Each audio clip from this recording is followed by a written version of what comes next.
کیا گدھا حلال ہے؟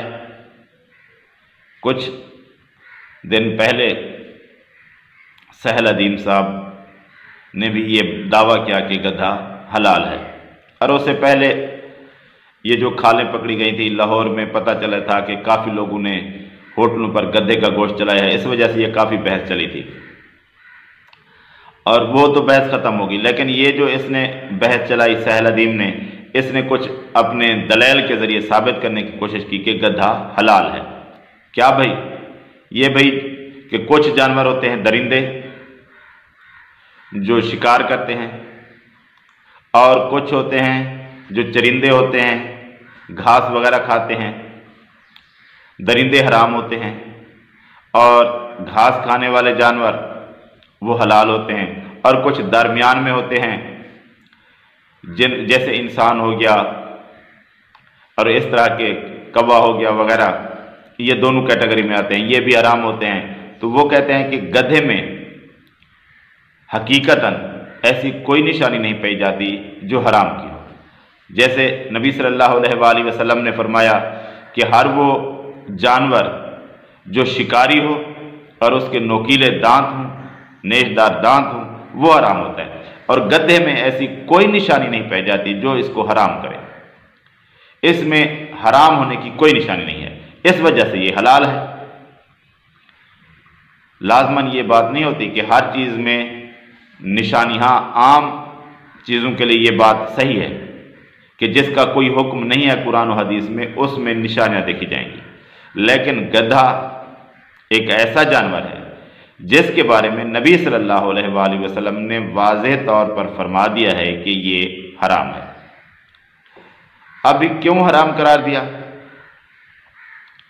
یہ ہمارا کوئی ذمہ داری کا مسئلہ نہیں ہے، ہمیں صرف اس بات کو ماننا ہے کہ اللہ کے رسول صلی اللہ علیہ وآلہ وسلم نے فرمایا ہے کہ یہ حرام ہے، جیسا کہ جابر بن عبداللہ رضی اللہ تعالیٰ عنہ کی روایت میں حدیث میں واضح طور پر موجود ہے، صحیح بخاری میں ملتی ہے اور کتاب میں بھی ملتی ہے کہ نبی صلی اللہ علیہ وآلہ وسلم نے خیبر کے دن گھریلو گدھے کو حرام قرار دیا اور گھوڑے کو حلال قرار دیا۔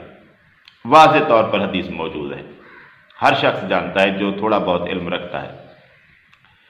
تو جب نبی صلی اللہ علیہ وآلہ وسلم نے واضح طور پر فرما دیا کہ گدھا حرام ہے تو بس حرام ہے۔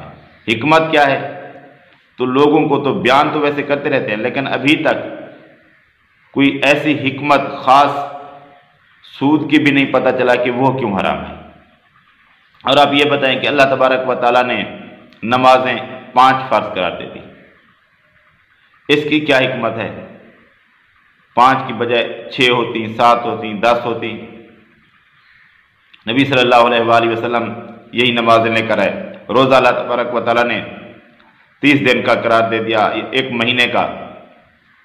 کچھ لوگوں کو زیادہ، پہلے امتوں کے لیے زیادہ تھے اور اب ہمارے لیے کم ہیں۔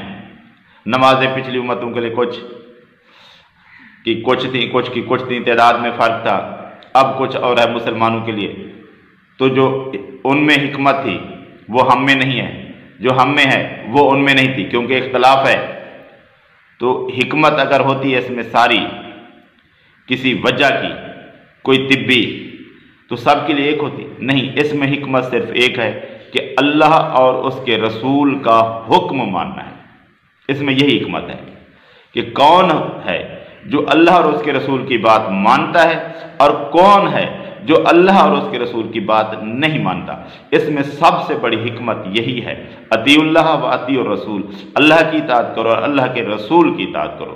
جو آپ نے فرما دیا اس کے لیے کسی اور میڈیکلی یا کسی منطقی یا کسی دلیل کی قطعاً کوئی ضرورت نہیں ہے، کیونکہ نبی صلی اللہ علیہ وآلہ وسلم نے واضح طور پر جب فرما دیا کہ گدھا حرام ہے تو حرام ہے، اس کا فی نفس ہی یہ وجہ وہ وجہ، اس وجہ سے کچھ نہیں، بس اللہ کے رسول نے فرما دیا تو ہمارے لیے وہ حکم لازمی طور پر ماننا ہے۔